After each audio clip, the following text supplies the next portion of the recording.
सोचना कि बुरे आदमी ना जाए, नहीं है तुम्हारी दृष्टि। हमारे सामने तो घोर पापात्मा भी आ जाए तो हम उसको आपसे ज्यादा प्यार करेंगे। वो अपने पाप आचरण से उठे और हमारे संग से महान बने, इसीलिए तो महात्मा कह गए। अस्पताल में बीमार आदमी नहीं जाएगा।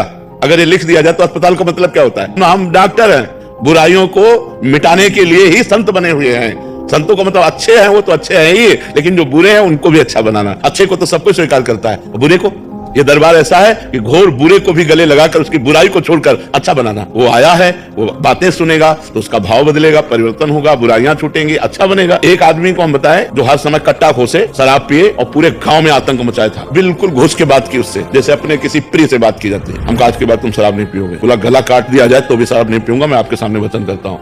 आज सुबह से लेकर शाम तक पूजा करता है, नाम कीर्तन ये, और वो आदमी जो कट्टा खोसे, अतरे दिन कोई न कोई हरकत, कोई न कोई गंदी हरकत करने वाला। संतों के हूँ तो वो हमेशा लड़कों और अपने बॉयफ्रेंड्स की ही बात करते हैं, जिसकी वजह से मुझे उनसे बात करना अच्छा नहीं लगता। जब बात नहीं करती तो अहंकारी कहते हैं। अहंकारी को हमको कहें या हमको बेवकूफ कहें या पुराने जमाने की कहें, ये बात ठीक है, लेकिन हमको ऐसे बच्चों से बात नहीं करनी जो हमारे अंदर गंदी बातें डालें, जो गंदे संस्कार डालें, जो गंदे मार्ग में बढ़ने के लिए कहें। मित्र वही होता है जो अच्छे मार्ग में बढ़ावे। देखो, जब तक आप पढ़ाई में हो, जब तक आप अपने जीवन को किसी पद पर, किसी उन्नति पर ना, तब तक मनोरंजन में मत लगो। ये जो देह का गलत संबंध है, ये तुम्हारे मन को इतनी जल्दी खींच लेगा कि फिर पढ़ाई में मन नहीं लगेगा, आपको अपने मम्मी पापा की आज्ञा का पालन करने का मन नहीं लगेगा। धीरे धीरे आप व्यसन में उतर जाएंगे, धीरे धीरे आप गंदे आचरणों में उतर जाएंगे। जब आप बॉयफ्रेंड बनाओगे, जब आप गलत विचारों में फंसोगे, तो एक दूसरे के विचारों का आकर्षण होगा और वो तुम्हारे चिंतन पर दबाव डालेगा, चाहे वो कामासक्त करके, चाहे वो काम क्रीड़ा के बाद का दबाव। वो दबाव आपको धीरे धीरे व्यसन की तरफ ले जाएगा और व्यसन का दबाव पतन की तरफ ले जाएगा। हम आपको सुधारने के लिए प्रेरणा करते हैं कि आप ऐसे आचरणों से यदि युक्त रहेंगे तो आध्यात्मिक और आधुनिक दोनों उन्नतियां आपके पतन की तरफ चली जाएंगी। अगर आप संयम से रहेंगे तो आप आधुनिक और आध्यात्मिक दोनों उन्नति को प्राप्त हो सकते हैं।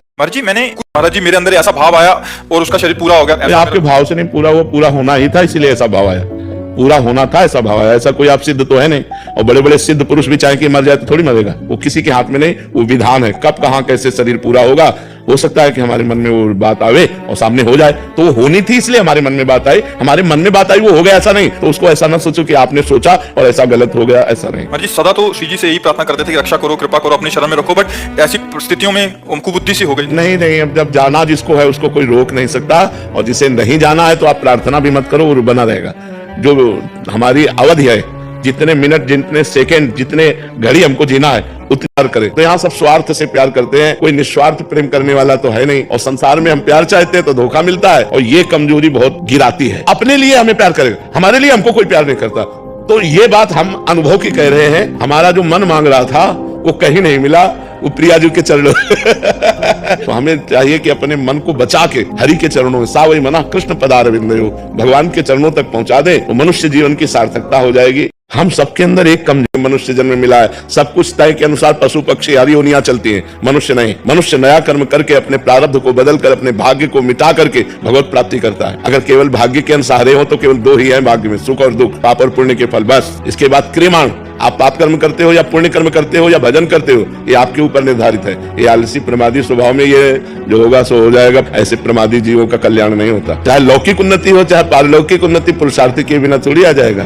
पुरुषार्थ करना चाहिए। आलस्य के वक्त मतलब बुद्धि ऐसी कोई ज्ञान की बात ढूंढती है जिससे शरीर का राग थोड़ा कम हो जाए। नाम जप करो, कुछ ढूंढने की जरूरत नहीं, सब उत्पन्न हो जाएंगे। हम कह रहे हैं कुछ मत करो, शरीर से जो चेष्टाएं, घर परिवार की, व्यापार, नौकरी, किसानी, वो करो, और आधा आधा जपो, देखो सब ठीक हो जाता है कि नहीं हो जाता। कृष्ण कृष्ण जपो, राम राम जप करो, देखो अभी आनंद आ जाएगा।